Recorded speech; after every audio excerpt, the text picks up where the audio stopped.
The views expressed and the opinions given by the individual host and their guests do not necessarily reflect those of ParaX, its affiliates, or its sponsors.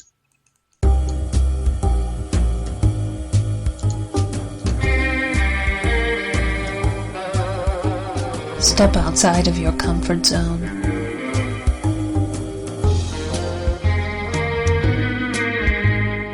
See the world with a whole new perspective.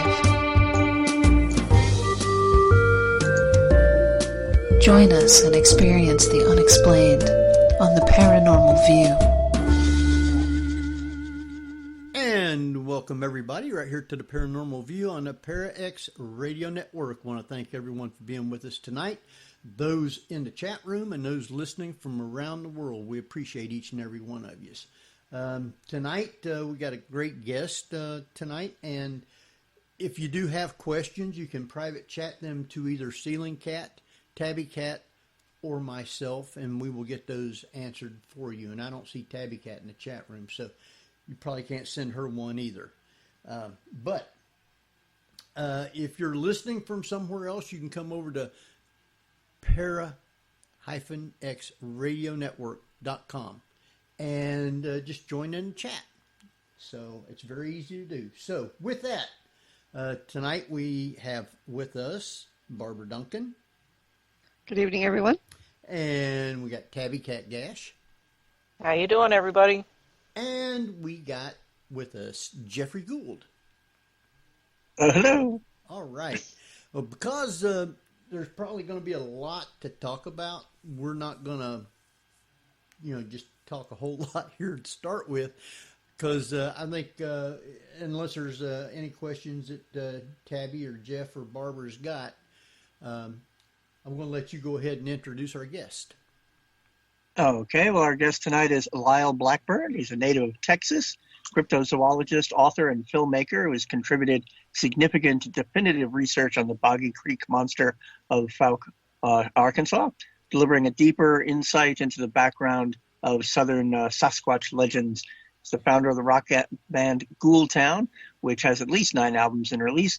Lyle also narrates and was producer of documentary films on Mothman and the Boggy Creek Monster. And he served both as consulting producer and special episode host on the TV series Monsters and Mysteries in America, and generally can be found speaking at various cryptozoology conferences and horror conventions, and is well known for a trademark black cowboy hat. So welcome, Lyle Blackburn. Thanks for having me. All right, no problem. None whatsoever. Glad to have you.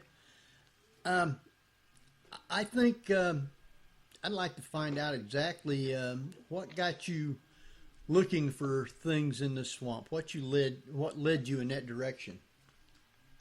Well, as far back as I can remember, I loved horror movies, anything that had to do with monsters, when I was little. And somewhere in there, I got a book in elementary school that had stories of Bigfoot, Yeti, Loch Ness Monster, things like that. And, that really grabbed my imagination because I thought, wow, this is like monsters, but these things could be out there. These could be real.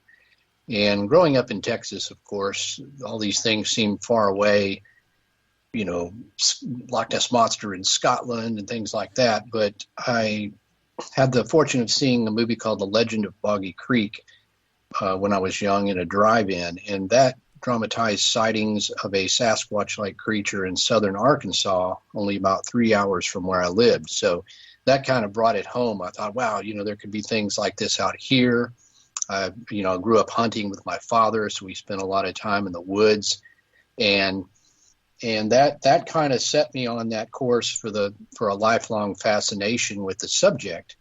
And I really didn't become a serious researcher per se until I was an adult, and then I started looking into these things sort of with more of an adult view, and ended up deciding to write a book about the legend of Boggy Creek and the Fouke Monster. And that book came out, The Beast of Boggy Creek, and I got a great response from that, and that sort of set me on the path of, okay, this is great stuff, let me continue this research.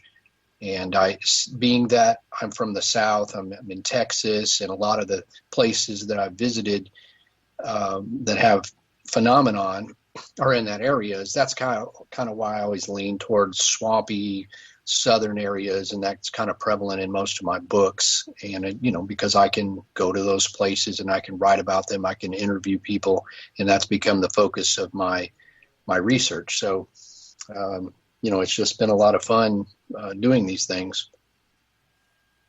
Now, have you actually visited Fouke Swamp area?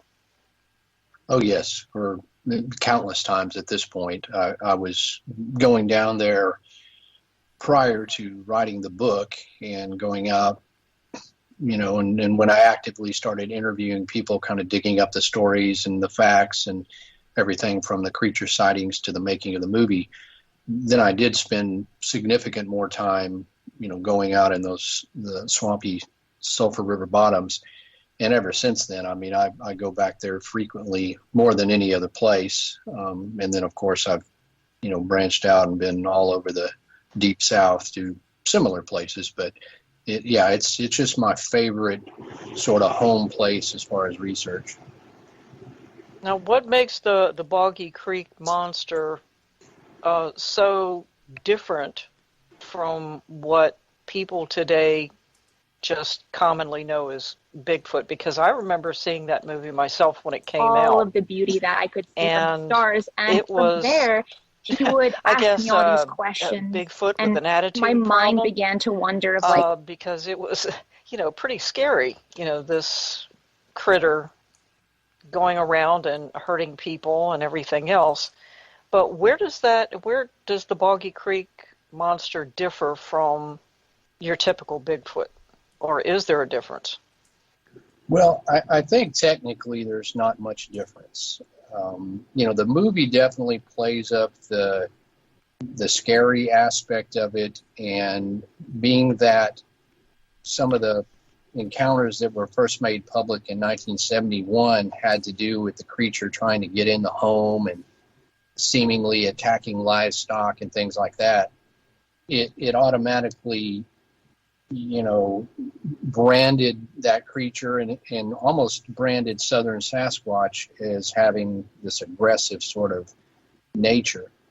But when you really kind of look at all Bigfoot reports and things, they're very similar. I mean, the creature here, it is described as maybe being more aggressive, even more hairy, more unkempt, often said to have a foul odor, hence like a skunk ape. But, you can find stories of aggressive Bigfoots throughout, in the Pacific Northwest, Ohio, everywhere, really. There's just those cases where individuals seem to be more aggressive than others.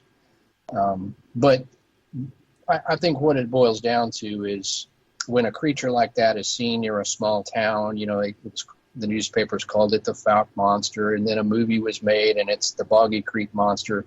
It takes on sort of a personality of its own, as if it's, a very unique thing.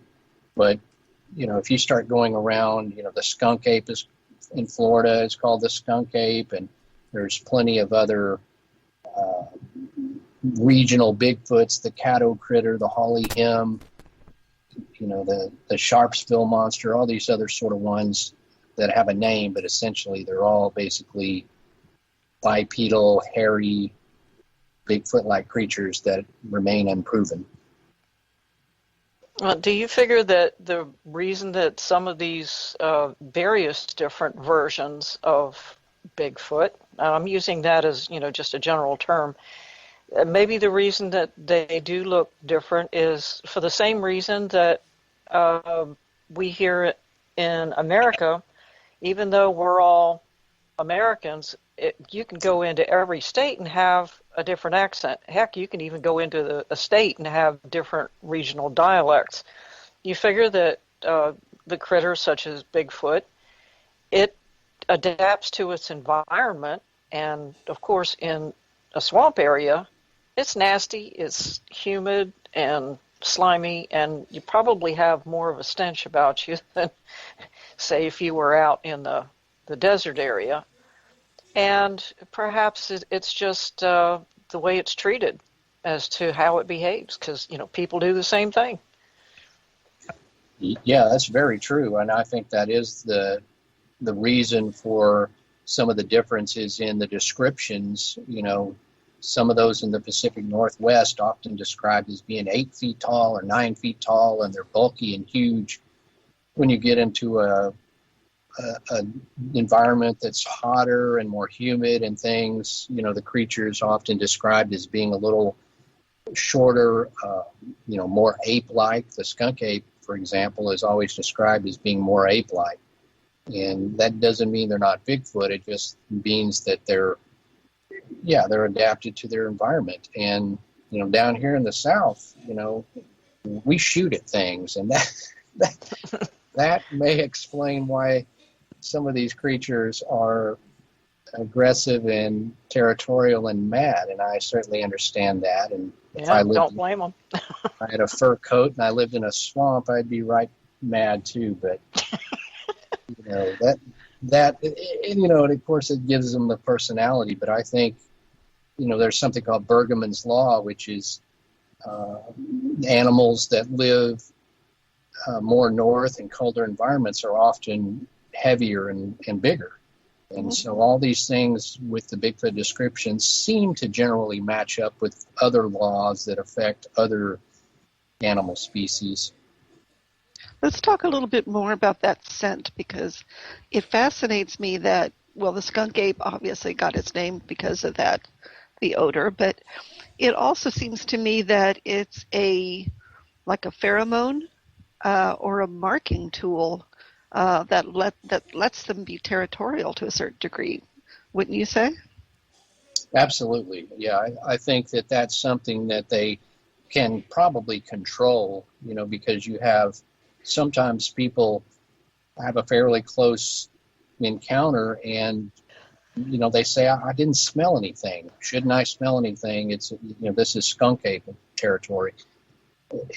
I think it depends on whether the creature is alarmed. It's not simply a body odor situation where if they're in the summer in these places, they all smell the same. It's more of that territorial markings, and there's so many animals that have unique characteristics and abilities that they can put off smells and all sorts of things to let others know that they're there, or to alert their own families. So yeah, I think that's exactly what it is. And the other side to that, at least in the northern Sasquatch hunting groups, they talk about being sick to their stomach, or almost like an EMF kind of headache that they get.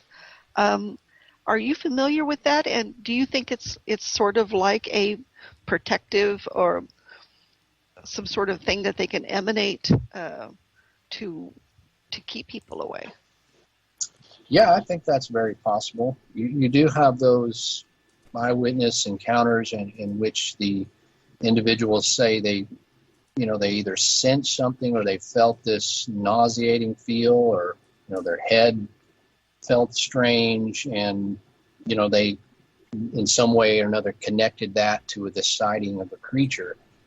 So yeah, I think we can't underestimate the abilities of animals. Look at things that an octopus can do, or even a chameleon that can change colors, or just the heightened senses and things that animals have. So I think certainly that there could be something that they can emanate that would give off this sort of adverse effect to not only humans, but whatever else they wanted to keep away.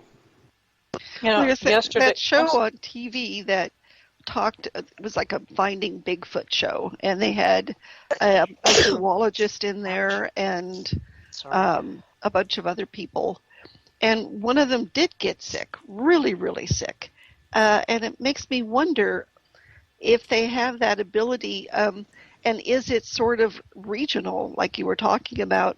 Some of them emanate an odor, and some of them emanate this kind of EMF field, it seems like, right? Right. It's hard to really tell if it's contained to any certain region or not, or it's just different individuals or can have or are willing to use those things. Because, over time, as looking at these reports for a decade or more, you just tend to see a lot of randomness. There's no one thing or one state that would have any more reports of that than, say, another one. So that's kind of the hard part about this, is there is some inconsistency in not as many patterns that could help define whether there's a group in a certain region that may have those abilities and a certain group over here that doesn't. I'm sure if you took all the data and tried to look at every sighting, which would be thousands and thousands, you could probably find something in there, but that would take some considerable work to kind of figure out whether it is contained to a region. Do you believe that they're social creatures? I think somewhat, but I think there's definitely a solitary nature, because if we, take the anecdotal sightings, as given, almost always it's a solitary creature. So, no one very rarely comes up and say they saw a family group or even two together, or, never like I saw a whole tribe or anything like that. So I think obviously they have to be somewhat social in order to keep their population going. But I think it's like a lot of other apex predators where the males primarily probably roam and go from one group to another and stay relatively solitary most of their lives. So they have their own man cave. Man cave? Well, my buddies always post pictures of their man caves that has Bigfoot stuff on the wall. So I guess a Bigfoot has a big cave with pictures of humans that they tricked or attacked on the walls. I don't know. Oh, I could just picture that. Somebody ought to make a cartoon of that one. Yeah, that'd be hilarious. Like it has all the opposite stuff from the humans that correlates to what we have. Complete with pin-up Yetis, Exactly. Yeah, look at the fur on that one. You guys ain't right. Now, you're talking a lot about the swamp in the area that you live in southern Louisiana, or is it southern Arkansas? Well, yeah, I live near Fort Worth, Dallas area, Texas, right. And so I'm in a great position because if I go just a bit northeast, I'm there in the swampy bottoms of Arkansas, and then if I go east, I'm right there in Louisiana. And there's right there when you get to the border of Texas and Louisiana, there's a place called Caddo Lake that is just it's majestic and beautiful and spooky all at the same time. It's this primordial swamp-looking lake that has the cypress trees and the Spanish moss. When you get out there in a canoe, I mean, you literally kind of expect a dinosaur or something to just pop out of the duckweed and look at you. So those are great places, and the places where I really love to go and even just canoe around there late at night in the moonlight. And they can be really spooky, obviously, but these are places where people have reported sightings for many, many years. So it's really good areas. So how many different swamps are they, and roughly, what are their names so we can kind of keep them separated? Well, there's all sorts of types of swamps, whether it's a bog where the rainfall builds up, or whether it's plains where rivers have overflowed, or whether it's marsh-like areas that are on the coastal estuaries. My book Sinister Swamps, I cover larger, more notable swamps around North America that have a long history of paranormal activity, whether that's sightings of monsters, which there certainly are, from Bigfoot to pterodactyls and black dogs, to obviously other phenomenon. You know, when you get in a swampy area, there's ghost lights and orbs and ghosts and tales of witches, all sorts of things. In that book, I cover roughly about 20 different major swamps, from Hockomock Swamp in Massachusetts to Honey Island Swamp in Louisiana to the Everglades to the Okefenokee, which is a huge swamp in southern Georgia, to Big Swamp, and there's even swamps in the middle of Texas where you wouldn't expect there to be things like that. Otine Swamp. So there's just so many, just countless numbers. And if you know, it's kind of hard to put a swamp in a boundary, I guess. So the more I looked into those cases, because I thought, you know, swamps are cool and spooky and there's always strange phenomenon, the more I looked into it, the more I realized just how many swampy areas there are all across North America. Well, so if you look at all those swamps and you start to figure out what is exactly are they eating in there, and what type of wildlife are you looking at in those swamps? Must be something large enough for them to feed on, right?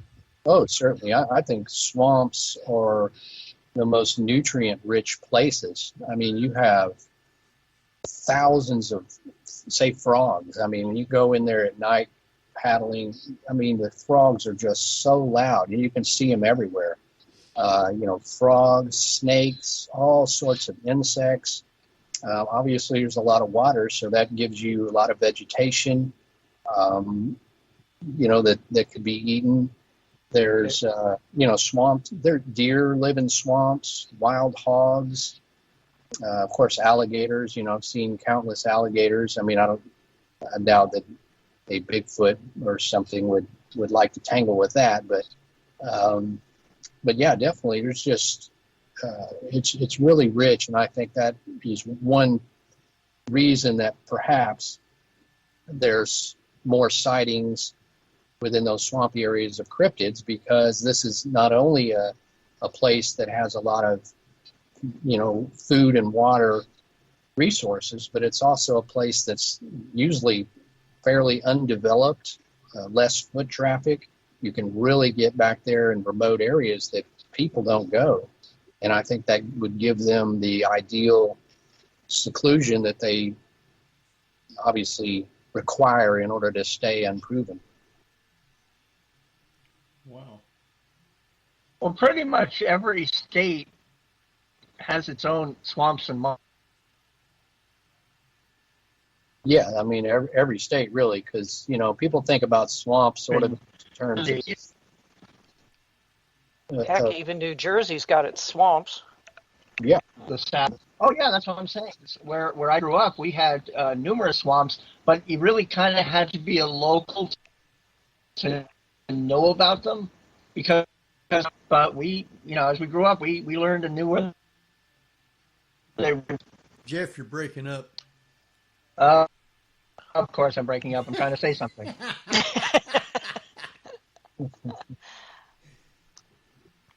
But yeah, you're right. I mean, a lot of these swamps, I mean, if you go into the place, you know, locally, you would learn about things you wouldn't know about, or, you know, that aren't written about maybe even on the internet so much. So, you know, I've concentrated obviously on ones that had a long published history of stuff. And then you could find other swamps where, you know, if you went somewhere and started to talk to people who live nearby, they'd probably start telling you all kinds of crazy stories about what had been reported there. You know, like my grandfather saw this, or, you know, there's rumored of this monster. So it's just an endless amount of really cool, fascinating tales and legends and reported encounters coming out of those sorts of areas. Okay, we got a really great question in the chat room, and one that's very timely right now.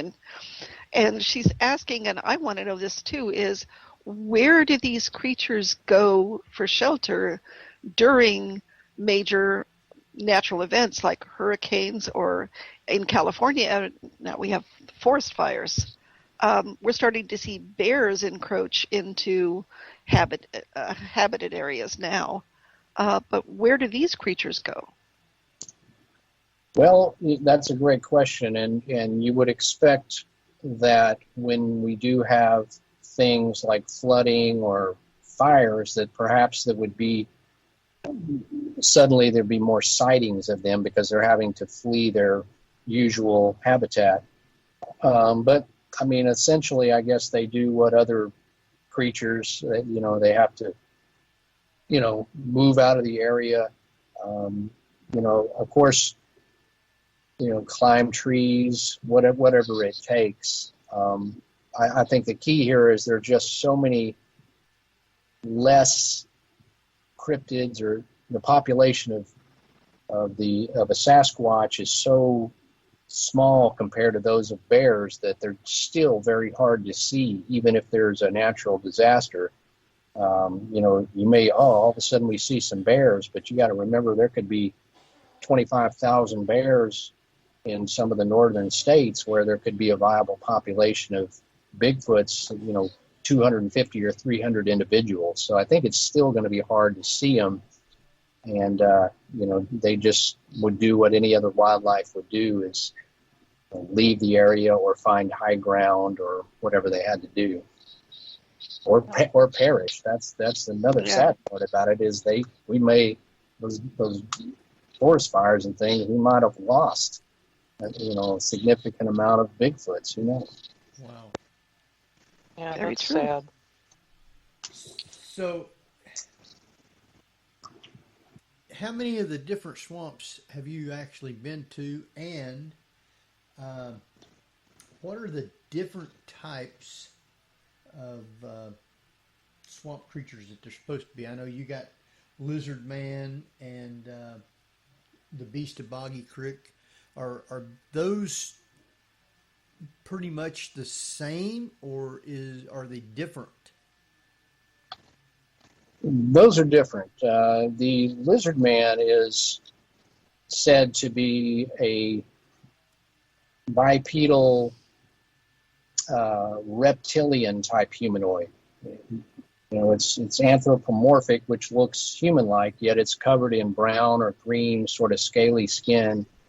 And one of my books, Lizard Man, I discussed the history of a creature called the Bishopville lizard man near a place called Scapore Swamp in South Carolina.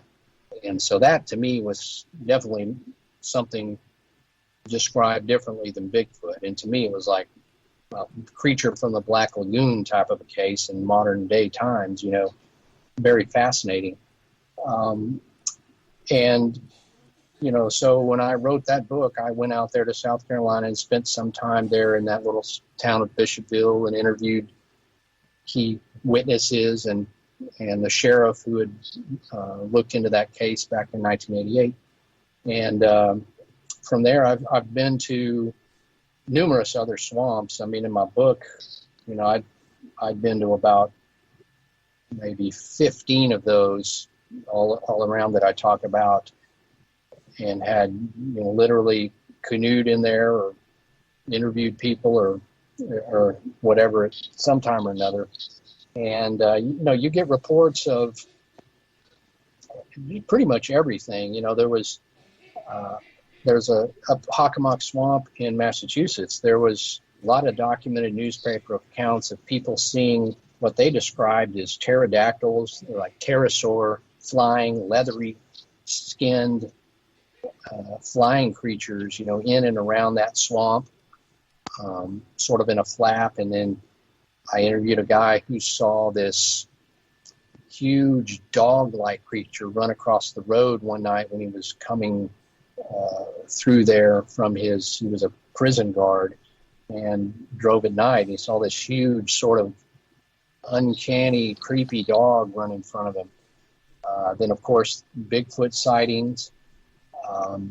There's an area that I covered in Georgia, in the Altamaha River area, that the Altamaha River basically runs into a swampy area as it gets towards the coast. And within that, there's a creature called the Altamaha, which is, for lack of a better term, sort of a Loch Ness monster, sort of a creature, a serpent-like thing that has been seen down there for decades in the river and in the swampy areas around that. So, you've got the river monster types. You've got puckwudgies, which are sort of small goblin-like creatures that are said to inhabit swamps. There was what's called black dogs, sort of hellhound-looking things. There is strange sightings of black panthers. I got that in several of the swamps. So really just no end to the sort of categories of cryptids that would be reported in one or more of the swampy areas that I looked into.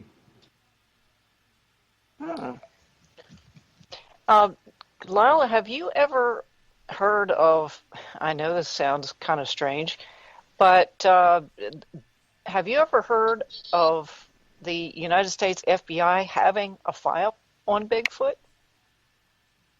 Well, I mean, that's obviously one thing that's been debated over the years about Bigfoot, because we know, of course, they've looked into phenomenon like UFOs, and conceivably, I'm sure that at some time or another, some government agency has surely tried to look into this, and probably more early on, back in in the late 60s when the Patterson-Gimlin film came out and things like that. I guarantee you they wanted to know more about that, and probably did. So I suspect that they do have some files or something somewhere which noted whatever they concluded about it. Now, that goes into the theory of, some say that the government knows all about Sasquatch and they're not telling us. I honestly don't think they know any more than we do, because, they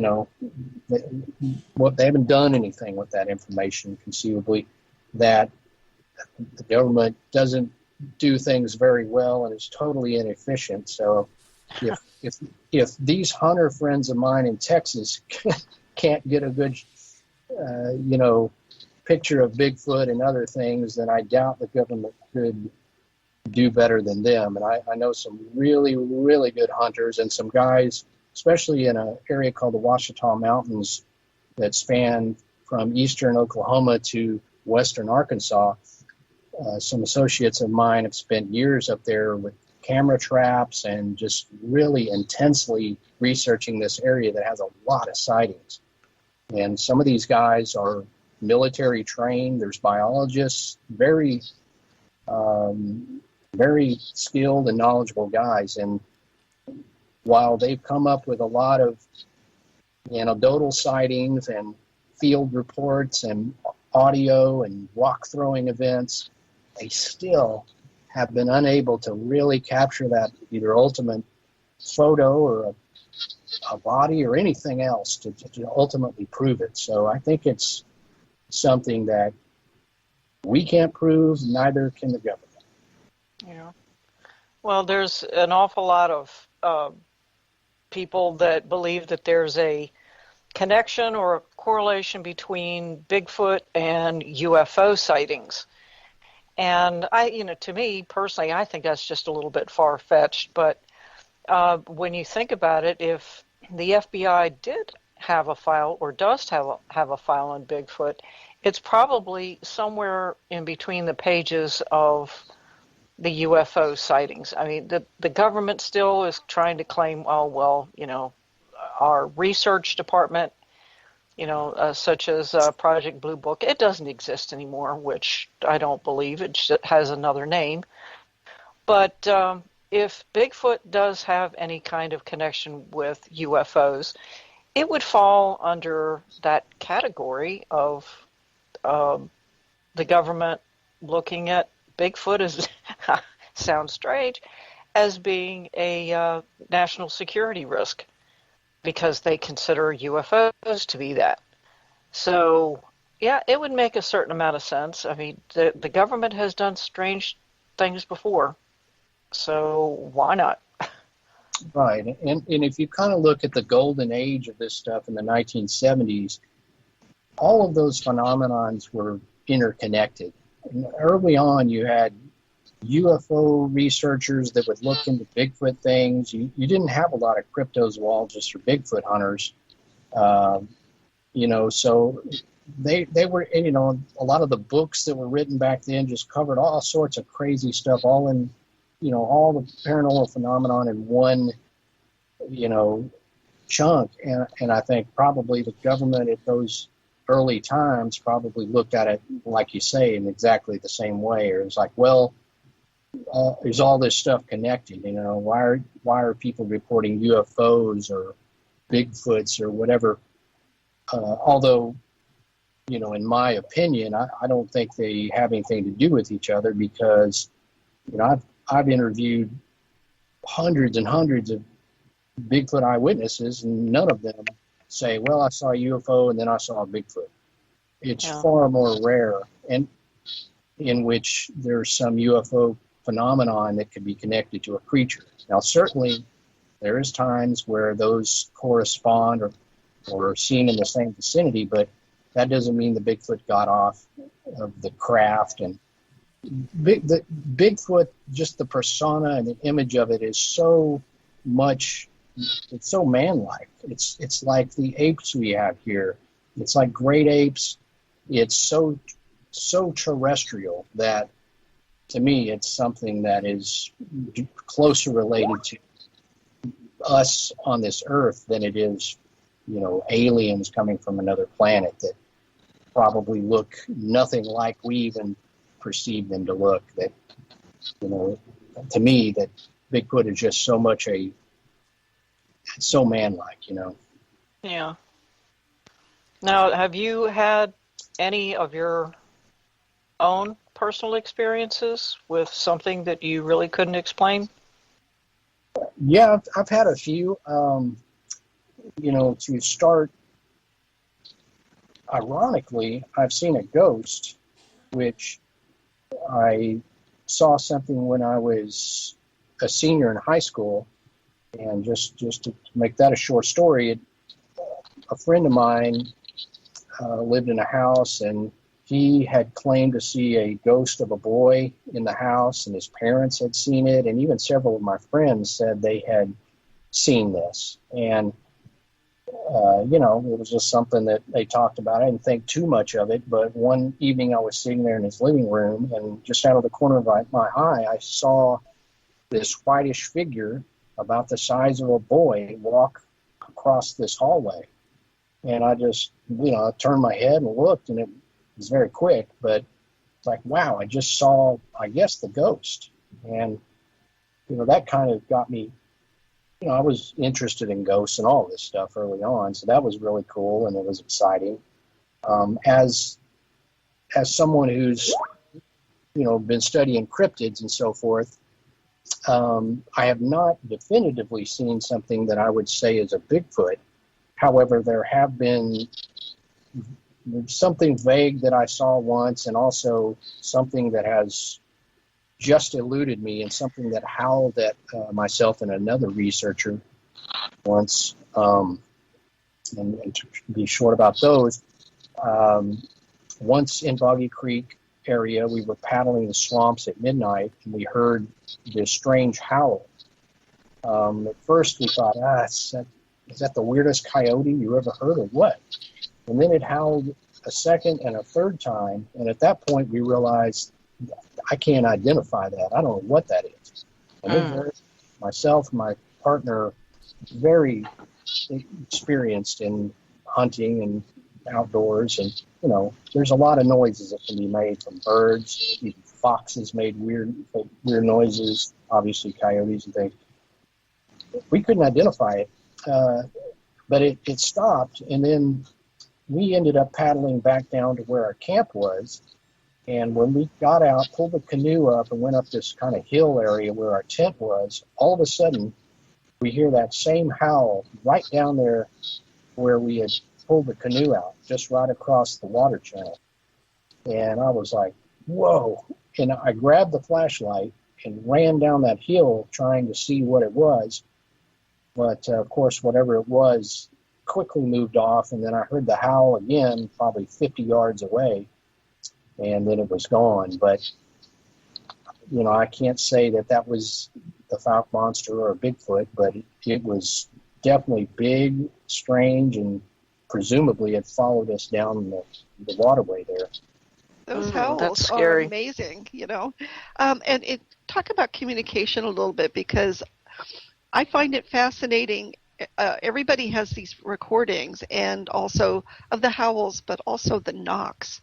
Has anybody sat down and started to analyze the series of knocks and what they could possibly mean? Are they vocalizations of a speech of some sort, or of communication, do you think? And if so, is there sort of a repertoire that they have to say, like, 2 knocks, then 3 knocks, then 1 means get out? Yeah, I mean, that's a good question, and certainly one that's been looked into as far as trying to understand that if those knocks are coming from Bigfoots, what is it they're trying to convey? Now, as far as the audio vocals, the howls and things, there are some guys that will take those and analyze those and compare them to others and have files and sound waves in which they evaluate those howls as being from something we can't identify. The wood knocks, and you do get recordings of wood knocks, I don't really know of a study where they've had enough of those to really start analyzing as if it's sort of a Morse code or something that they're using. It's usually just a knock or 2, and that's about all you get. Sometimes if you knock, whatever it is will knock back, but much like most of Bigfoot, there's just not enough data or files or uniform collaboration to try to even decode any of this. And, you know, at best, we just can theorize that if that's Bigfoot making those knocks, obviously they're communicating in some way, whether that's between themselves or a warning to humans. I think probably communicating among themselves. They don't really need to warn us. I wouldn't think. It's just something that if they want to remain elusive, maybe they use the knocks. So, but again, it was rarely, if any, ever have somebody saying they actually saw a Bigfoot making the knock. You just got strange knocks coming out of the woods with no real definitive evidence to say even what's making those knocks, you know. So that's a hard puzzle to solve. You got to figure that Bigfoot are, whether it is actually an offshoot or a cousin to humans, or if it's another animal species altogether, they still have the same instincts that all animals do, even we do, when something is near and we feel threatened or we feel endangered in some way. Then your first reaction is one of 2 things, fight or flight. And a Bigfoot, being so much larger than a human, they're not going to confront a human unless it's absolutely necessary, because they don't know what they're up against, first of all. So, in my opinion, most Bigfoot would be more likely to avoid you, and if they are close by, it's just simply to wonder what you're doing in their territory. They're not going to confront you. They're going to stay away, and let's face it, human beings in the woods, unless you're extremely stealthy, we make a heck of a lot of noise when we're in the woods. You know, we're stomping around, we're talking, we're, laughing and that sort of thing. Bigfoot can hear us a mile away, like most other animals have acute hearing. And they're not going to come any closer than they absolutely have to.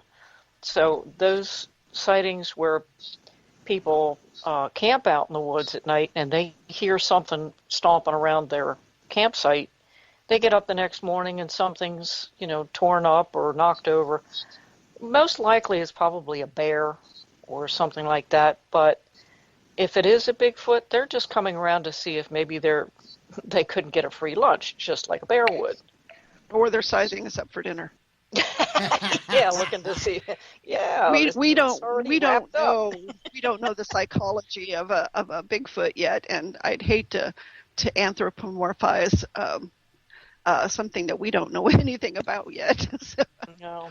But it's fascinating because, and Lyle, maybe you can address some of the shows that are on television right now. How much of it's true and how much of it's just sensationalism, but some of it does talk of Bigfoots in packs and chasing people and very aggressive. And do you think that that's more common now, or is it an aggressive behavior because humans are encroaching into their area more? I don't think it's necessarily more common, and you got to be careful which TV shows you're deriving information from, because some of those more sensational ones, if you will, are the least credible. It's TV, and as well, it's not to say that the researchers themselves aren't credible. You're at the mercy of a production company and network who does the final editing of those things and implies what they want to imply. So it doesn't matter what intentions and you may have, but basically, I think ultimately these creatures would be like any others. If certain individuals were more aggressive or ornery or felt threatened, then they would be aggressive. And certain ones may be more calm. So, I think that some of those shows amp up the craziness of it, while in reality, there's not that many Bigfoot attacks. They do occur, and they're spread out across vast territories and over vast periods of times, when the majority of Bigfoot sightings are simply, oh my gosh, what did we just see run across the road? That's the majority. But a television show, they need action, and they need to move forward. They got to make wood knocks. They need to make howls. They got to say, well, I think it's a bunch of Bigfoots after us. So I don't think that Bigfoots are basically any different now than they ever have been. Oh, yeah. And you get the red glowing eye stories and what have you. And I think most hunters can probably tell you can probably tell the creature by the glow of the eyes, right? Yeah, I mean, most experienced hunters, especially if you're like a coon hunter or something that goes out after dark, can usually identify. I can spot a possum or a raccoon easily if I see the eye shine. But there's those times where they see something that the eyes are a little further apart than you're used to, and it implies that it's a much larger creature. And if it's not, an owl or something reflecting your flashlight, then who knows what it is. And of course, the red glowing eyes is something that, it strikes a spooky fear in everybody. So, those are something that does get reported with Bigfoot sightings. Yeah, I think some of that stems from the fact remember the old cameras used to have the red glow in the eyes every time you snapped a flash photo. Right. That's kind of what it is. Yeah. I think a lot of it tends to be is superstition. And so how do you go about looking at these stories and saying, well, this is probably folklore and legend, and this one's probably based in a little bit more reality? Well, I think after a while, the more you interview people, especially interview people firsthand, then you start to get a good sense about which things are more probable to have been a possible unknown creature and which things are just sort of either wishful thinking or mistaken identities and things. And certainly, there's a range of it. And it's always great when I research an area and find some old newspaper articles and establishing a long history of these things. But certainly you have to say, well, it's possible that without having interviewed the person myself, that person was maybe not familiar with the woods as somebody else, or, may not have been aware that a bear was in the area. So, the best thing for me is when possible, if I can interview a witness firsthand, meet that person, and really get a sense of, whether they could discern the difference between Bigfoot and other things, then, those are the ones that you could say, well, okay, there's something to this. And that's really what keeps me there. I wouldn't say that, I just believe every Bigfoot account that I ever hear. That's not realistic. But there's those ones where you interview somebody and you may get to know this person. In a few cases, I've gotten to know them. I got to know their family, the circumstances of the case, for example. One where two sisters in Florida were driving north from the coast in mid-afternoon and saw this upright, hair-covered creature just basically stride right across the road in front of them in full daylight. And I interviewed both these women. I met them, and I can guarantee you they're not lying. And they didn't believe it was a person in a costume. And where they saw it, you kind of rounded a corner, and that's where it was. It would not have been a good place to run across the road because you could very well be hit by the car if you were a human trying to trick people, for example. These girls absolutely saw that, and it was daylight, no mistake. And it's those kind of encounters that keep me on the track saying, okay, I can't explain that. There is something to this because these two individuals saw it. And there's others like that where I'm like, this person absolutely saw something that I can't explain. And those kind of keep you on. The ones that you feel are legend or folklore and other things are great too, because they, it's great for the story and fascinating that people see these things. But there's the key ones that keep you on the track. So you say if you sent me out in the woods, I would probably not be able to tell the difference between an ET and a Bigfoot either. It's So with the problem, I guess, it comes down to, are you finding, like we do in the paranormal field, there's an awful lot of first-time or neophyte hunters out there that simply just don't know what they're doing and are getting all confused by what they're actually seeing? I mean, that could be, I never want to imply that I'm an expert in this because people, say, oh, well, in newspapers will interview me and then there's a story that says Bigfoot expert says this. Like, I never call myself an expert.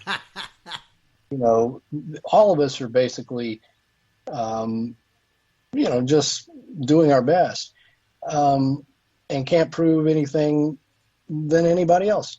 But certainly when you're talking about experience in the woods and familiarity with different animals and different circumstances in the day and the night, I might think if someone who's been hunting for 25 years tells me about an experience, and usually they're like, I never believed in Bigfoot. I thought it was, nonsense. But then I was in the woods and, well, this person, I'm thinking, okay, they're probably not mistaking something else because they are very familiar. Whereas if I get a report, the first time I went camping, I've never been out of the city, and I went camping and we saw a Bigfoot. They may have very well saw a Bigfoot, yes. but I probably wouldn't stake my life on that one. I would put it on what I would consider somebody familiar with the woods and everything else. So, every encounter, depending on the person, is going to stack up different as far as the credibility meter. But I do think that people are legit. They see stuff, and they're not making it up. I mean, certainly you do have those cases, but in most circumstances, they just, man, I saw this. I think it was a Bigfoot. Wow. See, that would be me. I'm a glamper. I will shut the camper door and open a bottle of Chardonnay. That'd be it. So, I can encounter ghosts, but I really don't necessarily want to come face to face with a Bigfoot. I really don't. I'm only 5'1", so something like that would be seriously intimidating to me. No, go and close the door. So you say, and I think that's what another thing is. A lot of people come up, nonchalant. Oh yeah, I saw a Bigfoot. It looked in my truck window. In reality, I mean, you just like you're thinking. Could you imagine seeing something, a 7-foot tall, hairy, rough-looking, powerful-looking thing you've never seen? Like, just think about a gorilla you've seen in the zoo, but this thing is standing upright. It would be far more scary and traumatizing, I think. Yep. There wouldn't be any sort of like, oh, well, yeah, I saw that. It would shake you up. And that's another thing. When I interview a witness and they are shaken up, even when they're retelling the story, and that's happened many times where they are literally upset. That's the reaction I feel like is legitimate, because if you saw something like that, it would be flipping your world upside down, Yeah. So you say these two women was going north on the coastal highway in Florida? Yes, they were. I want to say they were near a town called Cedar Key. I may be wrong about that. It's been a minute since I looked at that one, but they had been on a cruise, and they were coming. They docked that morning, and they got in their car, and they were driving. I don't remember where they lived at the time. One of the girls has moved all over, but they were driving, and they were going through is a very heavily wooded area, and in that region there has been a history of Bigfoot reports. They were just driving, and all of a sudden they kind of rounded that corner, and this thing just boom right across the road. Wow. And then ran into the woods. Well, like I was just saying, they immediately just freaked out, and they had the wherewithal to turn around. They did a U-turn, and they turned on their phone and were ready in case they saw it again. But you can hear them talking about it, and as they're filming, the wood line as they're going back and looking, and you can tell that this is no act. These two ladies were freaked out, and unfortunately they didn't see the creature again. And I even actually went frame by frame to look and see if I could see it in those woods, maybe looking out, but I didn't see it. But you don't often have two witnesses. Usually it's one person saying they saw a Bigfoot. This is two people, broad daylight, and we're fairly confident that it was an animal, not a person, that ran across the road. So that, and again, I've gotten that one of the girls got very much into Bigfoot because of that, because she was almost wanting to figure out, what is it I saw? I want to know more. So she started coming to different conferences, and I've seen her many times over the last 5 or 6 years since then. And I still believe these are stand-up witnesses. Her and her sister are just some of the best I have ever encountered. And if only these two girls saw a Bigfoot, then that's enough to say they exist. Wow.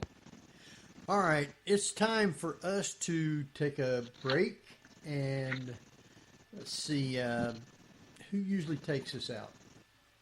Well, after about 2 years, I think me. Okay, then, Jeff, why don't you take us out for break, and We'll be back in about 7-8 minutes. So, Jeff? Yep. You're listening to the Paranormal View on para-x.com with hosts Henry Foister, Ceiling Cat Barbara Duncan, Tabby Cat Gash, and myself, Jeffrey Gould, with our guest cryptozoologist Lyle Blackburn. So stay tuned for more of the Paranormal View after the break. Whether you're listening at home, at work, or anywhere, thanks for making Para-X part of your day. Your source for everything paranormal. Para-X. And welcome back, everybody, right here to the Paranormal View on the Para-X Radio Network. I want to thank everyone for being with us tonight, those here in the chat room and those listening from around the world. We appreciate each and every one.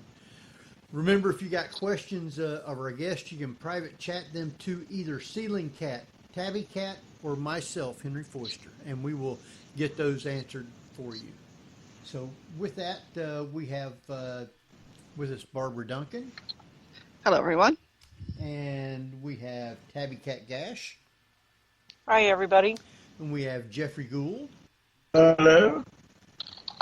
All right. And who's introducing our guest then? We have just one of you. That's all. Just Jeff does that stuff. Jeez. Jeff always does that stuff. Do it, Jeff. Yeah. So it's Lyle Blackburn, a great cryptozoologist and one of our better guests. Yes. Want to welcome you back, Lyle. Thank you. You probably say that to all the guests, I'm sure. No. Not all of them. You'd be surprised some of the ones we've had over the years. And sorry to say this, Henry, but he has the best-looking cowboy hat. Oh, yeah. That we've ever had. He does, definitely. How often have you ever had a chance to meet the Booth brothers? The three of you together would be a heck of a photo shoot. No, I haven't, but yes, that would make a great photo. Wow. No, wait, I saw one of them. I did see one at, what was that? Scarefest or something, but right. it was very briefly, but yeah. They dress really cool. They got the whole deal too. Scarefest is in Lexington. I've been there, I don't know, 3 or 4 times. So yeah, that's the one. Mm-hmm. Yeah. And then Mid-South is over in Louisville. So, mm-hmm. Yeah. So, all these different sightings and creatures, because I know you talk about the lizard man and the senator, the boogie, the beast of Boggy Creek. So, what is the difference between these different characters? Well, there's, I guess, several main categories of cryptids. Bigfoot being kind of the foremost and the one that I consider to be the most probable to be proven. Within that, you have a lot of just regional names for those creatures, like Boggy Creek Monster, in the Ohio Grassman, the Missouri Monster, Momo, things like that. But essentially, they're all just described as, ape-like, man-like, bipedal creatures. Then you have things like the lizard man, which is more of a reptilian humanoid sort of thing, not to be confused with alligator people, which sort of, there's some legends in Florida of something that's a little bit more alligator-like than humanoid, I guess. There's dogmen, which are basically quote-unquote werewolf-like creatures, large canids that can walk upright on 2 legs. Gotten a lot of reports. It seems like a rash of reports of dogmen lately that can come from really anywhere. There was a concentration in Wisconsin back in the mid-'80s that kind of ramped up to become the focal point, but I've had plenty of people say they've seen dogmen things in Texas and Louisiana and other places. Then you have the river monsters, which are aquatic sort of beasts, from serpent-like to snake-like, sometimes described as being Loch Ness monster, so to speak, but usually there's the white river monster, the Altamaha river monster that I talked about earlier. There's ones like that. Of course, the chupacabra, I get asked about a lot because I'm in Texas, and there's these mangy, four-legged, canid, dog-looking creatures, coyote things that are called chupacabras, even though it's a confusing term because chupacabra was originally applied to a cryptid seen in the Puerto Rico and Latin American countries back in the mid-90s. And then the U.S. media took that name and gave it to these four-legged creatures you see. I'm sure people have seen the dash cam video on some of these shows where it shows that weird-looking dog running in front of the cop. And these are things that are out there and kind of still remain to be certain what they are. Those are your main cryptids, I suppose. And then within that, you have things like black panthers, which people report quite a bit, seeing these huge black felines. And when they say panther, that's the same, basically a local colloquial term for cougar or mountain lion, of which there is never been a proven case where they are melanistic. They're not supposed to be black. You do have black jaguars and black leopards, melanistic jaguars. So when people say they saw a black panther, that is an unproven animal. So that falls into cryptozoology as well. And then sightings of both thunderbirds or feathered, giant, huge flying birds, as well as pterosaurs, which people describe as being leathery skinned, basically like a pterodactyl, it's something from the age of the dinosaurs. And, I've investigated those kind of sightings. I mean, some people in Oklahoma, 2 pairs of witnesses say they saw what looked like a pterodactyl fly over this area near Oklahoma City. And there again, those people were not making this up. And both sets of witnesses did not know each other, and they reported this thing within the same time period. One of them having seen it very up close in the windshield of their truck. And so, you just get reports of these wild and crazy cryptids of all sorts of categories. Lyle, we've got a question from the chat room. Black Cat Sharon she just recently tuned in. She wanted to know from you about the various different colors of fur and the size differences in the Bigfoot.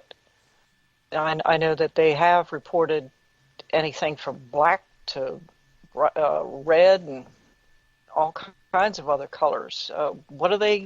Do you think there's a variation, especially based on where they come from? I think there is. I mean, judging from the sighting reports, and the most prevalent reports are of a dark brown to black color hair on the creatures, but you do get some people saying that it was blondish or auburn, red in color, and even white. There's a famous case from where I live called the Lake Worth Monster, where people reported this hairy white sort of Bigfoot. I was in Fouke, Arkansas about a month or 2 ago, and someone there that I met reported seeing this ape-like creature that ran across the road in front of his car, and he said it looked to be the color of an orangutan. So it's red, and he actually shortly thereafter I was out in the woods in that area, and I saw something that was reddish. I saw a shadow that caught my eye, which I looked over thinking, what did I just see? And then I saw this red-looking thing, probably about 120 yards, move very fluidly across diagonally between these trees. I don't know what that was, but it was very odd that somebody had told me they saw what they said looked like an orangutan. So the point here being that I think, like people, their hair color can vary.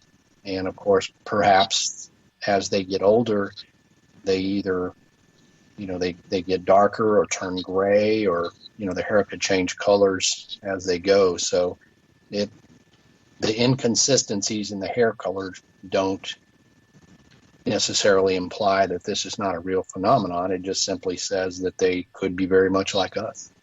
Yeah. So why do you think that there is, from what I understand, no one has ever reported finding a body of one of these creatures, or where they might have been buried in a grave or something?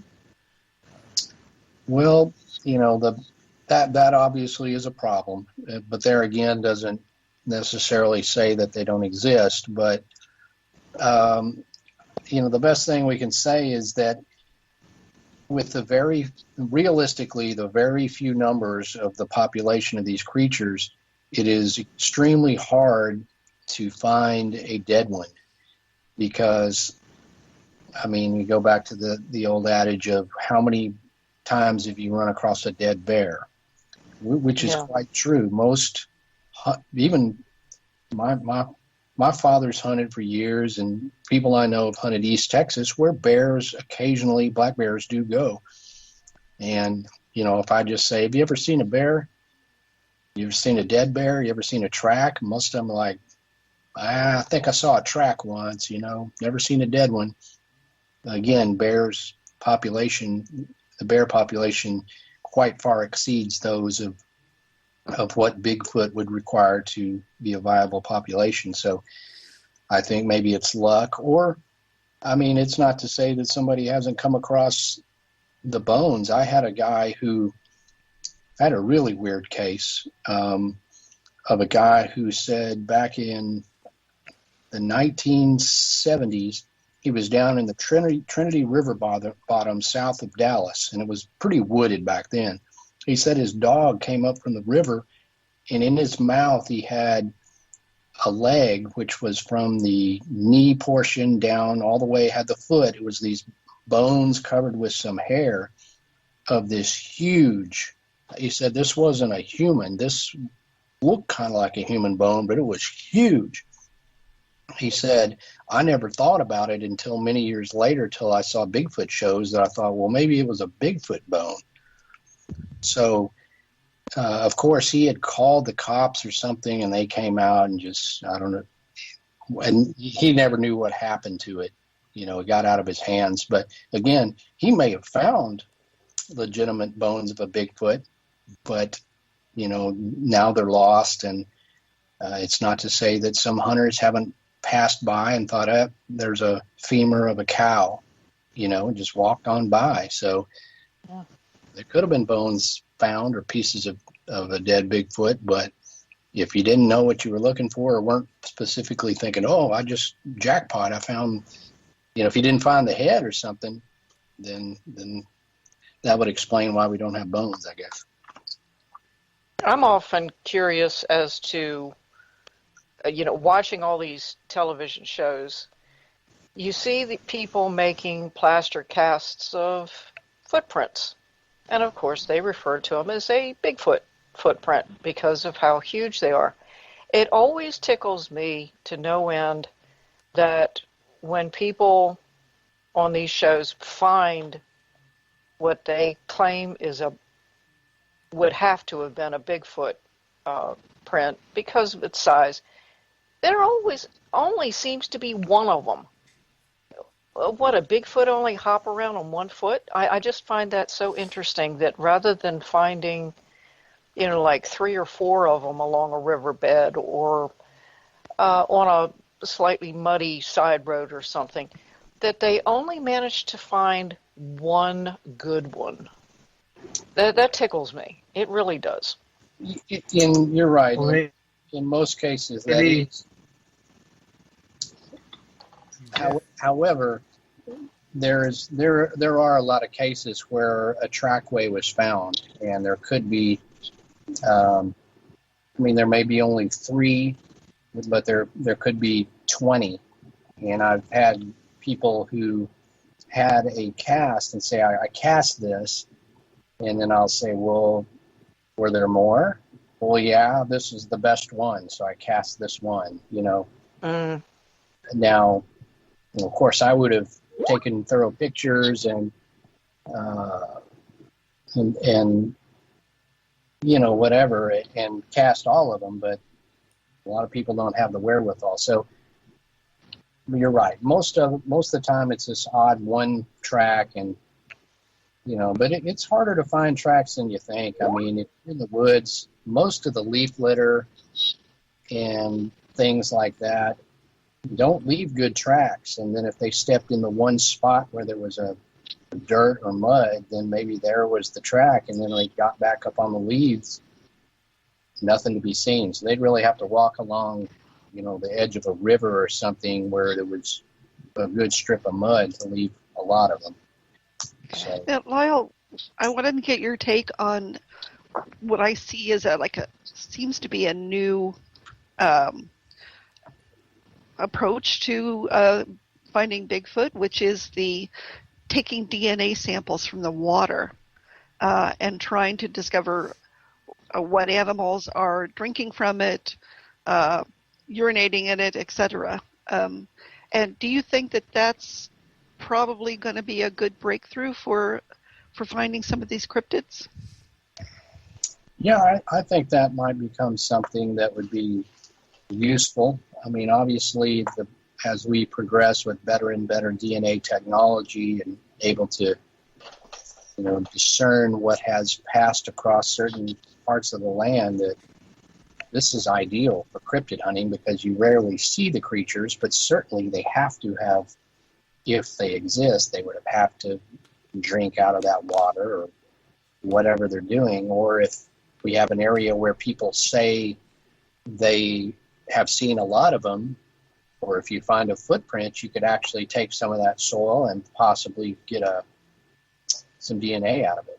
So I think, as those things become better, it's helpful. Of course, usually it's a problem of money. I mean, it's the people who are taking those surveys are not out there using that to look for Bigfoot. They're doing other kinds of, more immediate research or whatever they're doing. Whereas if you came up with a sample of water to somebody and said, hey, can you test this for Bigfoot? They're either not going to do it or they're going to say, sure, that's $20,000, no problem. So that's the stumbling block usually, is the technology is expensive, at least at first. Well, to test something like that, wouldn't you have to have a real sample to go by so you could clarify it? Yes, if you don't have a type specimen, the best you're ever going to do is say, well, there's some DNA in here that we can't identify. And, perhaps we're one chromosome off from a chimpanzee, so it would be very close to great apes, but not. And there's cases of hair samples that are like that, where the best you can do is say, well, it doesn't match any of the local flora and the local fauna, but you don't have a Bigfoot hair or Bigfoot DNA on file. Well, you can't. That's not going to prove it. Only give you a clue that maybe something strange is there. Yeah. Well, any scientific research has to have a control first. Yeah. And so if you don't have something at least to compare with, how are you going to know if it's a Bigfoot or if it isn't just a degraded sample or a contaminated sample or something like that? So I guess until DNA testing gets a lot more far advanced, it's still kind of a hit and miss as to whether or not they're going to find anything. Right. I think ultimately, without a body at this point, it's just nobody's going to accept any thing short of that is proof. I mean, you know, I don't care if it's a very clear picture. Somebody will, you know, will say that's hoax. You know, I mean, the CGI capabilities we have and Photoshop and everything else is so advanced that, you know, even the DNA thing, without that sample. So I think if Bigfoot or any of these other cryptids are to be proved, we're going to need bodies. That doesn't mean I'm advocating to go kill one. I'm just saying that's the reality of proving these at this point, probably. Sure. Before it gets too late, I really want to ask you about this, and that is, you were an executive producer on a documentary called The Mothman of Point Pleasant. And I'm curious as to what conclusions you're coming to as to whether or not Mothman is a cryptid, or is it something more supernatural? Well, yeah, the Mothman case is fairly unique because it does kind of encompass so many of the different paranormal categories, from cryptid to UFO phenomenon to the whole Men in Black thing that was going on in Point Pleasant back when those original sightings were taking place in 1966 and 1967. The cryptid sort of angle of that is that, yeah, I know those people, those witnesses saw something, at least many of them saw something that, you know, was there, and they saw it, and it could not identify it, and it can't be explained away as, oh, it was a crane or an owl or what have you.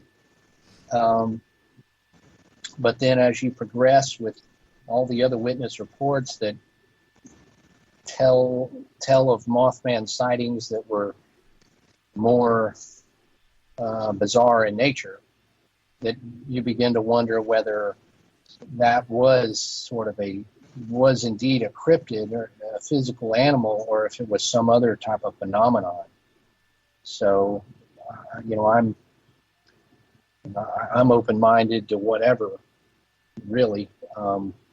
So I don't have a great answer as to what the Mothman is, other than to say there was a very, very strange phenomenon going on in Point Pleasant, West Virginia, starting in 1966, perhaps not sooner, of this winged entity that quite a number of people saw in conjunction with other strange phenomenon. So I don't have any sort of one theory for it. It could more so be a combination where people did see some sort of a strange bird or an out-of-place creature that was of huge proportions, and then other people saw other things, and they were all then linked together because they had been seen in one spot. So it could be a combination of things, really, that built up the whole Mothman legend.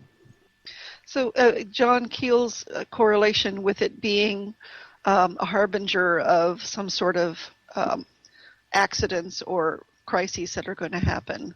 I don't know how much you studied them, but is it possible that there is a correlation?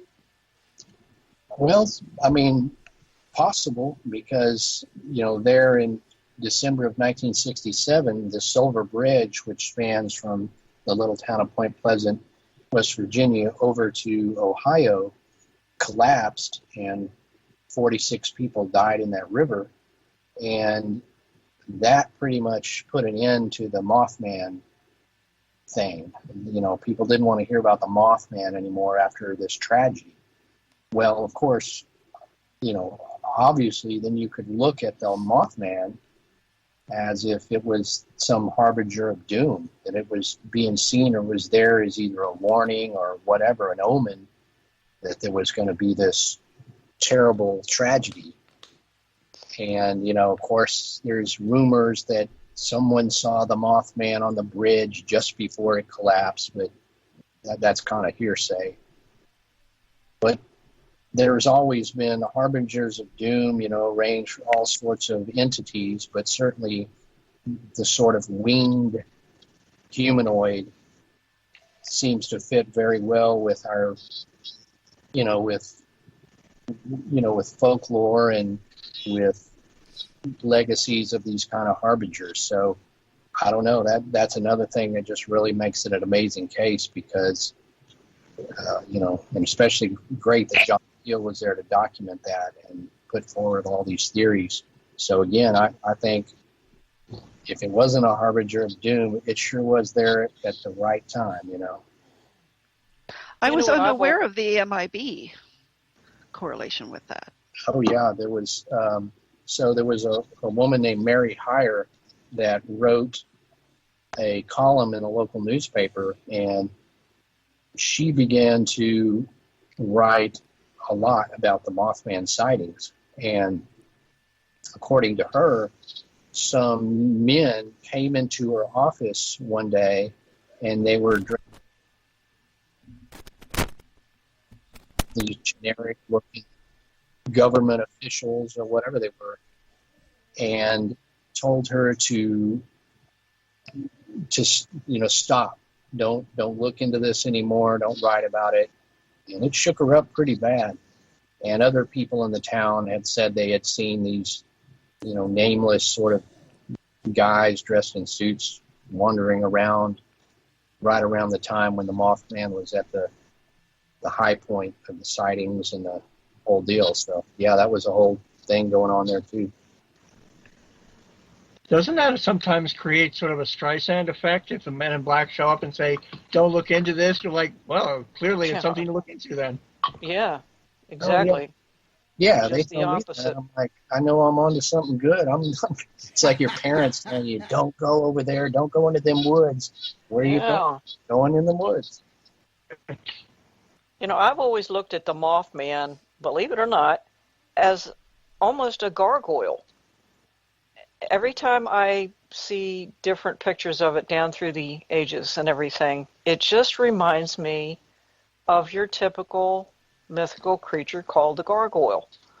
And the gargoyles have always been guardians of some sort, and they were mythical creatures, and they had to have had their basis in some sort of fact to be created. What was it? More than 1,000 years ago, they started out. I wonder if maybe the Mothman wasn't some sort of a throwback to some sort of a gargoyle.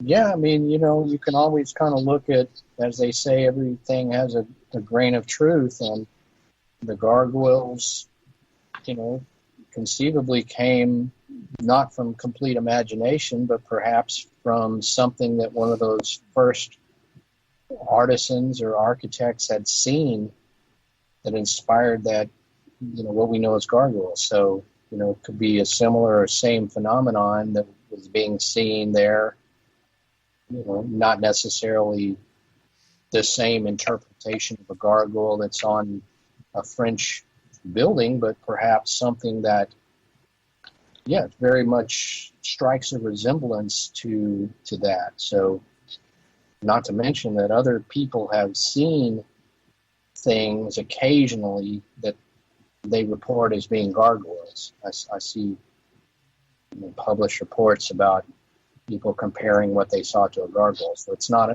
completely unheard of for somebody to literally compare something they saw to a gargoyle. Yeah. Wow. That's exactly what it reminds me of. Every time I see the statue that they have in the town, my first reaction is that just looks like a gargoyle. And so if I were to see that thing flying around, that's exactly what I would be thinking of. Yeah, and certainly the statue. I mean, the statue is quite stylized and everything, but yeah, it's very. I mean, it's just completely fascinating how that statue is there, and I've never thought about it in those terms of how literally it's like a modern gargoyle statue in a small town in West Virginia. But yes, that's people saw some weird flying thing, and then now there's a statue of what looks like a gargoyle. That's really cool.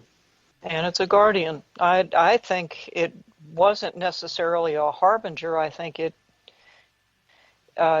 just kind of sensed that there was something off and happened to arrive, very conspicuously on time. I don't think it necessarily maybe knew what was going on, but I think it had a tendency to sense it. I mean, people and animals, we can sense when something might be getting ready to happen. I mean, a lot of animals know exactly when storms are going to happen or earthquakes, that sort of thing. And then there are, people that can predict things that are going on just by their intuition and messages that they get.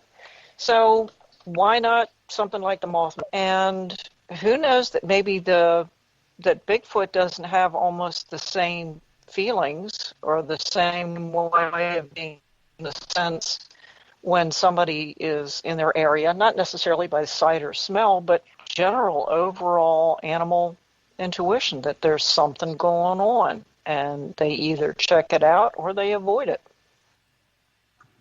Right. Yeah. I mean, that's a good way to put it. Now, earlier we were talking about the various different forms of communication, and brought up that some people feel weird in an area where they think that Bigfoot might be, whether it's a feeling of dread or they're getting headaches or something like that. There have been a lot of case studies on animals who use different sound waves in order to communicate.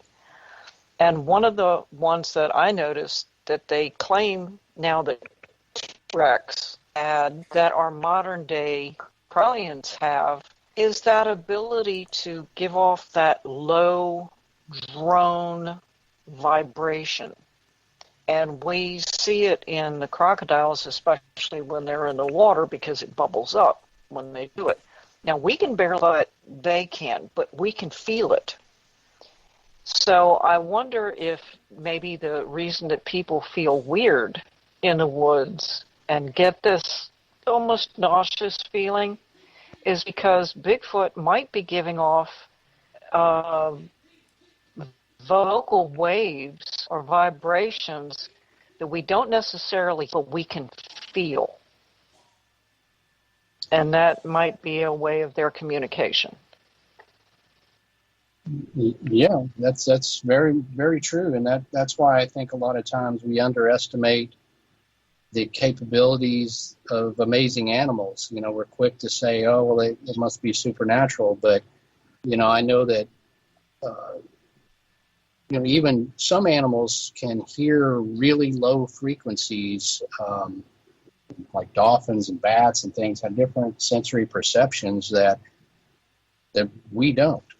And it's, extremely possible that something like Bigfoot could communicate with low frequencies and something that could affect us. We could feel it or sense it, but it could be something that they're using also to communicate with each other. And that we can't quite hear, but that we can certainly feel, and it could give us a strange, unsettling, reaction. So, yeah, I think that a lot of this stuff still falls into the realm of those amazing animals, if you will, and things that, we just don't yet understand. And, just so many possibilities. I got a question from the chat room from Black Cat Sharon, and she wants to know, what do these things eat? Does anyone know? Well, like everything, the best we can do is speculate. Yeah. But, I would kind of say that, they're big. Bigfoots need a lot of calories, sustenance. So they're going to probably be opportunistic feeders, omnivorous. There's, depending on where they live, there's a variety of roots and plants and berries that they would enjoy. And, There's been reports. I've had a hunter say he was sitting in a tree stand and watched a Bigfoot come in there and kill a wild hog. So, of course, there's plenty of hogs here in the South. Deer. I mean, many people believe that Bigfoot will kill a deer, and there's been some bizarre carcasses of deer found. So I think certainly deer would be a good food source. You know, whatever else they're willing to eat, frogs and I suppose insects and, just about anything. So I think there's no lack of food out there if you're willing to to hunt for it and to eat it. Now, do you think any of these different sightings could be associated with aliens? Well, I don't see a great correlation between aliens and Bigfoot. That being said, there are a few cases where people report seeing unidentified balls of light or UFO crafts, and then within the same night or proximity, somebody sees a Bigfoot. And I wrote a book called Momo, The Strange Case of the Missouri Monster, which was one such case that had all sorts of bizarre phenomenon going on, as well as this really kind of frightening Bigfoot creature that very credible witnesses had seen. But by and large, however, there's just not a big correlation, because most Bigfoot sightings are simply somebody saw a big ape in the woods. No bizarre lights or phenomenon. And you can look at literally thousands upon thousands of Bigfoot reports, and you're not going to see anything having to do with aliens, nor do I think there are pets of aliens being dropped off on Earth. That's really stretching it, I think. And again, just comes back to they look so much like the image of similar Earth dwellers, such as great apes, including us. They could very well, have branched off of a tree that's much closer to hominids. So they just seem to fit right into, the earthly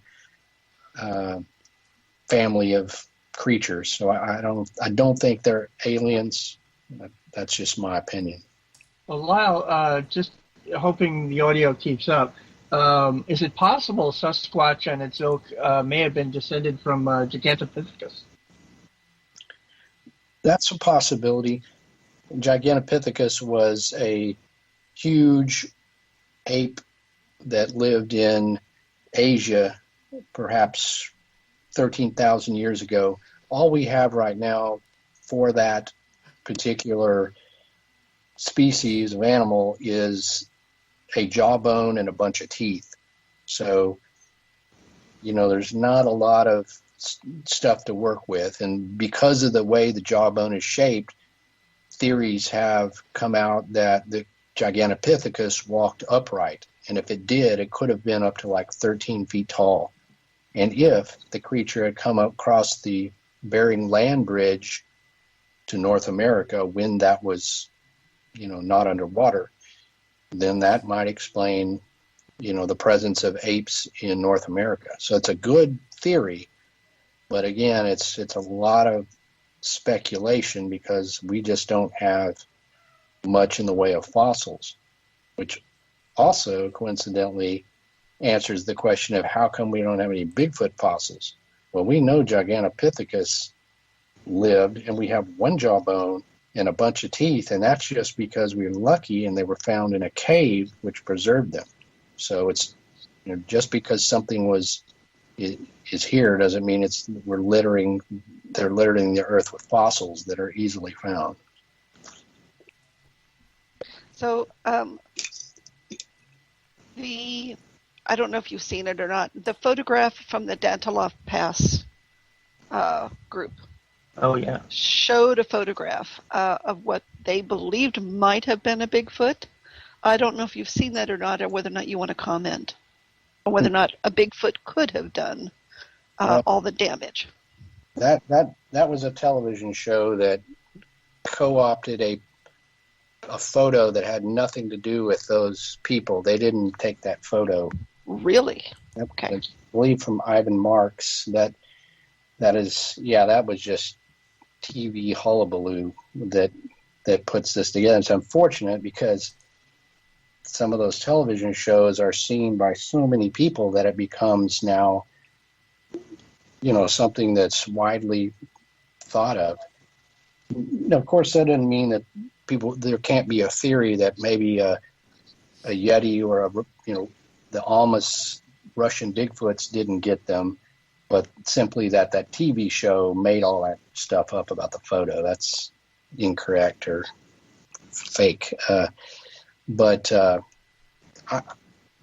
I don't think that was caused by Bigfoot. From what I've read and seen, that it's very much, you're talking about governments and military installations and things over there that people come to an untimely end if they get around those things or too close. Not to mention they're in just an inhospitable environment to start with. That I don't necessarily think that Bigfoot is the answer for what happened to them. It's certainly the brutality of the attack. I certainly don't see that in anybody who says they come across a Bigfoot in the United States, at least.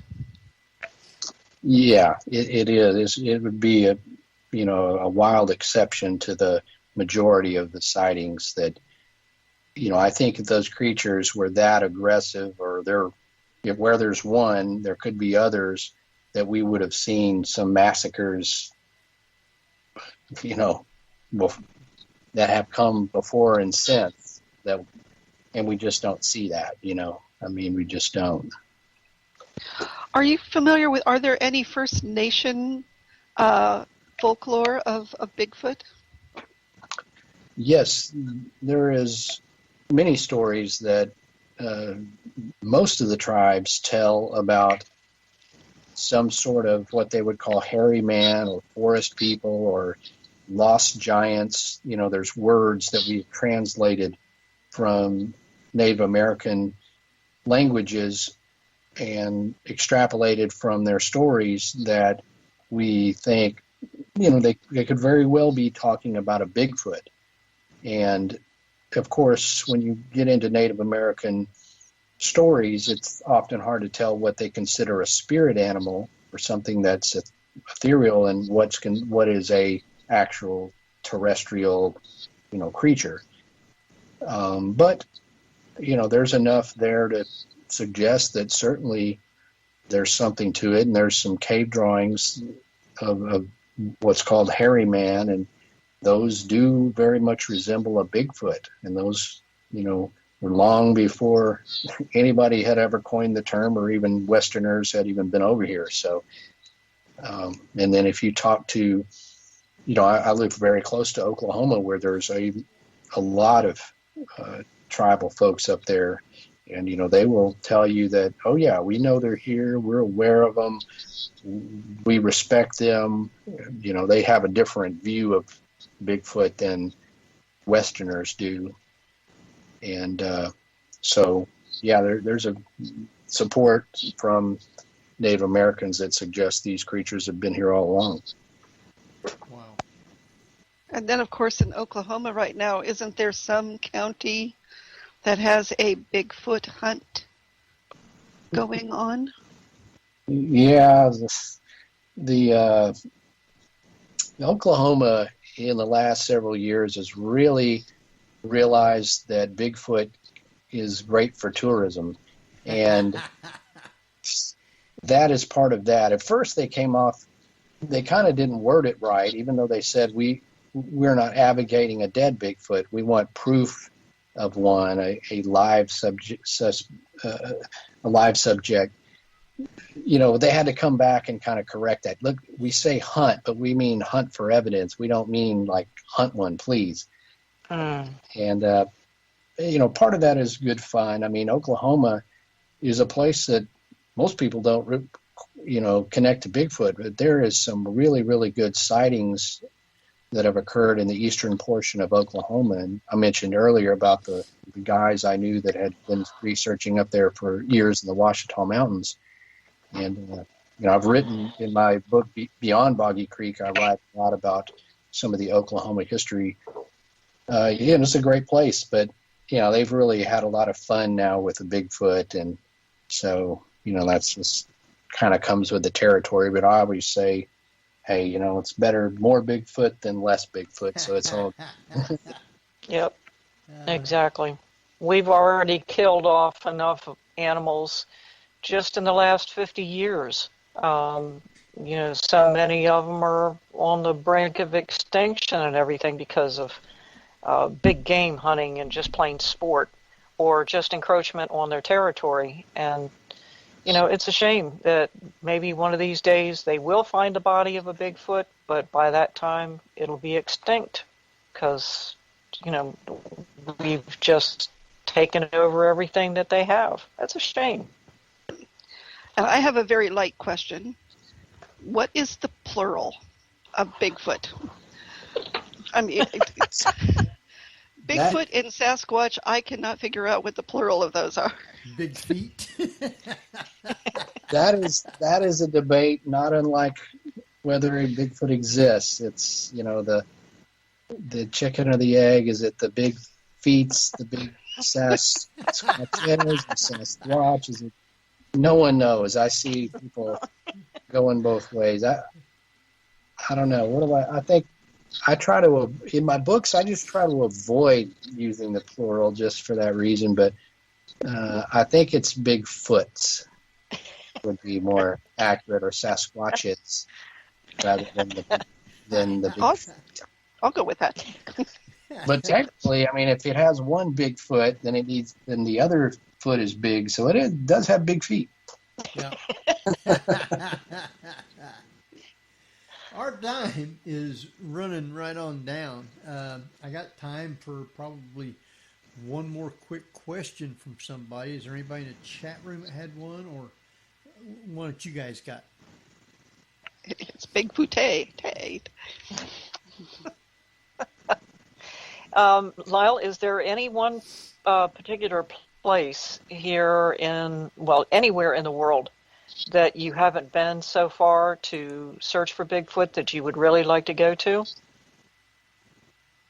Well, I haven't really been up much in the Pacific Northwest area. And I've been up there some few times over the years, but I've really never been able to thoroughly, take some time and go into the heart of, the original Bigfoot country. So that's something that would be great to do, and hopefully I'll get some time to do it. I guess there's always so much going on that, and then people have covered that area quite extensively. But yeah, I would like to go into the Pacific Northwest for an extended amount of time if I can. I wish you luck on it. Mount Shasta, there's a lot of caverns in there. Yeah, it's beautiful up there.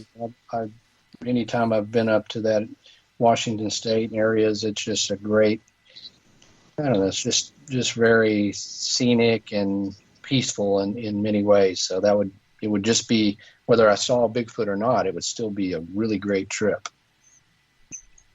Wow. All right, our time is dwindling right on down. I want you to take and give out your sites and how people can follow you and all the good stuff, and then stay on till after we're off, and then we'll thank you. All right. So if you want to find out more about my books and the films I've been involved in, just visit lyleblackburn.com, and that has links to all the appropriate destinations. My books are available at my online store, and they're also available on Amazon in ebook, paperback, and some of them in hardback, and one of them now in audiobook. So if you would like to see the other Small Town Monsters movies, you can search the Amazon Prime Video, just search for Lyle Blackburn, and all those will come up. So thanks for having me on. I really enjoyed the conversation. No problem. Thank you. Appreciate it. Thank you, guys. Now, Tabby, why don't you let everybody know who or Jeff? Which one of you guys has that info for next week? Tabby. Okay. Tabby. Yes. Next week we will be chatting with author, paranormal researcher, and paranormal investigator Rich Newman about all of his really interesting experiences in the ghostly realm. So tune in. All right. I guess it's pretty much. Barbara, do you have anything to add for anything? But please check Lyle's site. It's absolutely wonderful. Also check out his videos because he also writes and produces documentaries. So please check them out. Definitely. All right. And thank you. Yes. Yes. So with that, I think it's time for us to run. And as soon as I get my thing brought up here, we can start doing that.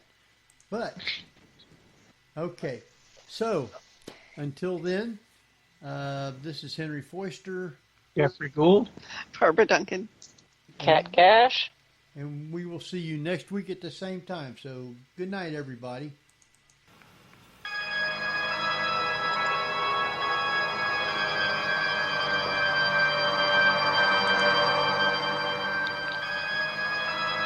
You've been listening to the Paranormal View on the ParaX Radio Network. Join us again next week at the same time for more of the Paranormal